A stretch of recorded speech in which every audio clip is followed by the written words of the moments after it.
अस्सलाम वालेकुम। अॼु असां पढ़ंदासीं कन जी बनावट जे बारे में। बेसिकली कन जी बनावट टिनि हिसनि ते मुश्तमिल हूंदी आहे। सभिनी खां पहिरियों हिसो आउटर एयर यानी ॿाहिरियों कन। ॿाहिरें कन खे असां इंग्लिश में पियाना चवंदा आहियूं।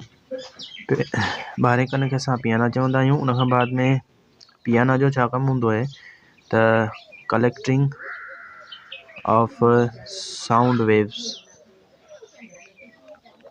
around, यानी जेके बि चौधारी हिन तरीक़े सां हीअं कुझु शेप हूंदी आहे कन जी। तव्हांखे ठाहे ॾेखारियां त हिते हिन जॻह ते कन जो सोराख़ हूंदो आहे। हिनखे असां एयर कैनाल बि चवंदा आहियूं, पर इहो आउटर एयर में न आहे ईंदो, इहो मिडल एयर में ईंदो आहे। हीअ जो कन जो ढांचो हूंदो आहे, हिन जो छा कमु हूंदो आहे त हू साउंड जो जेके वेव्स हूंदियूं आहिनि न, हिन तरीक़े जूं वेव्स, उहे हिन साइड तां हिन साइड तां हिन साइड तां यकियूं हीअं माना कलेक्ट कंदो आहे। कलेक्ट करे पोइ एयर कैनाल में जेको आहे उहो मोकिलींदो आहे। अच्छा, उन खां बाद में हीअ असां थियो आउटर एयर, जंहिंखे असां पियाना बि चवंदा आहियूं। उन खां बाद में असांजो वरी अचे थो मिड एयर, यानी विचूं कन। बेसिकली विचें कन में जेको जेको होल हूंदो आहे, जंहिंमां असां जे कन में आवाज़ वेंदो आहे, उहो होल हूंदो आहे। उनखे असां एयर कैनाल बि चवंदा आहियूं। हिनखे असां एयर कैनाल चवंदा आहियूं। इहो एयर कैनाल मिड एयर में हूंदो आहे, यानी मिड या मिडल एयर बि हिनखे चवंदा आहिनि, यानी विचें कन में। अच्छा, उन खां बाद में जिते कैनाल जो दंग थींदो आहे, हिन तरीक़े सां तव्हांखे ढांचो ठाहे ॾेखारियां त हीअं जेकॾहिं असां पाइप ठाहियूं त हिते जिते पाइप दंग थो थिए, हिते हिकु नंढिड़ो डोल जीअं लॻल हूंदो आहे, जंहिंखे इंग्लिश में एयर ड्रम बि चवंदा आहिनि। Air drum. अच्छा, एयर ड्रम जॾहिं बि आवाज़ जूं लहरूं अंदरि कन मां ईंदियूं आहिनि त उहे वेव्स जेॾी महिल हिन नंढिड़े एयर ड्रम सां अची टकराईंदियूं आहिनि, हिट कंदियूं आहिनि, त पोइ एयर ड्रम जेको आहे उहो वाइब्रेट कंदो आहे। वाइब्रेट करण सां उन जे पासे में हिते हिन जॻह ते हिकिड़ा नंढा टिनी बोन्स लॻल हूंदा आहिनि। टिनी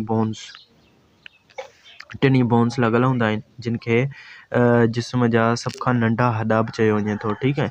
अच्छा, उन में कहिड़ा कहिड़ा हॾा हूंदा आहिनि। हिकिड़ो हूंदो आहे इनकस, ऐं ॿियो नंबर ते हूंदो आहे मेलस, ऐं टे नंबर ते हूंदो आहे स्टेप्स। अच्छा, हिनखे ओसिसिलस बि चवंदा, ओसिकल्स, यानी हिन हॾनि जो नालो जेको आहे हुनखे ओसिकल्स सां बि सॾियो वेंदो आहे।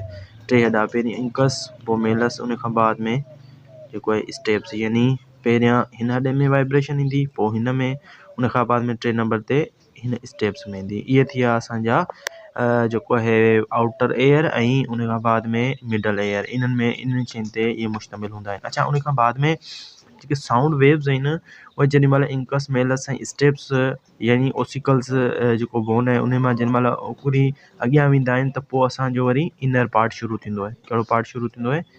इनर पार्ट शुरू थींदो आहे। इनर पार्ट यानी अंदरियूं कन। अंदरियूं कन। अच्छा, अंदरियूं कन जेको हूंदो आहे हिन तरीक़े सां, अंदरियूं कन जेको हूंदो आहे उन में अंदरि जेके हेठि टे हॾा आहिनि, जिन मां इन्हनि खां आवाज़ु गुज़रंदो आहे, त पोइ अॻियां हिकिड़ो स्टेप ईंदो आहे, जंहिंखे असां कोक्लिया चवंदा आहियूं। कोक्लिया।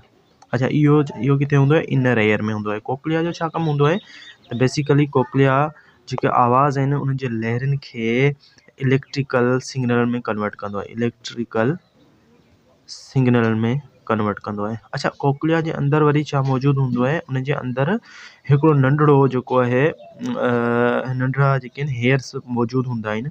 नंढिड़ा हेयर्स जेके जॾहिं वाइब्रेशन थींदी आहे, त वाइब्रेशन सां गॾु उहे लुॾंदा आहिनि। उन्हनि जे थ्रू ई असां जेको आहे ॿुधी सघंदा आहियूं। अच्छा, उहे वार जेॾी महिल लुॾंदा आहिनि त आवाज़ु जेको पैदा थींदो आहे, ऐं कोक्लिया जे अंदरि हिकिड़ो ॿियो बि सिस्टम हूंदो आहे, जेको इलेक्ट्रिकल सिग्नलनि खे जेके साउंड वाइब्रेशन आहे उनखे इलेक्ट्रिकल सिग्नल में कन्वर्ट करे जेको आहे दिमाग़ ॾांहुं मोकिलींदो आहे। अच्छा, दिमाग़ ॾांहुं छाजे ज़रिए मोकिलींदो आहे? ज़ाहिरी ॻाल्हि आहे, उनजी हिकिड़ी नर्व हूंदी, नर्व यानी नस हूंदी। ठीकु आहे, जेका दिमाग़ ॾांहुं मोकिलींदी। उन नस खे असां चवंदा आहियूं ऑडिटरी नर्व। छा चवंदा आहियूं असां? Auditory nerve. अच्छा, ऑडिटरी नर्व जो छा कमु हूंदो आहे त उहा जेको बि आवाज़ु कोक्लिया जे थ्रू इलेक्ट्रिकल सिग्नल में कन्वर्ट थियो, उनखे ऑडिटरी नर्व जे ज़रिए जेको आहे दिमाग़ ताईं पहुचाईंदी आहे। इहो सॼो असांजो स्ट्रक्चर कन जो थी वियो। रिपीट कंदासीं त सभिनी खां पहिरीं जेको आहे पीना यानी आउटर एयर, इन में आवाज़ु ईंदो आहे। उन खां बाद में एयर कैनाल में आवाज़ ईंदो आहे। अच्छा, एयर कैनाल खां बाद में जेको आहे उहो आवाज़ ईंदो आहे असांजो एयर ड्रम में। एयर ड्रम खां बाद में असांजो आवाज़ वरी टिनी बोन्स में ईंदो आहे। टिनी बोन्स में अंकस, मेलस ऐं स्टेप्स।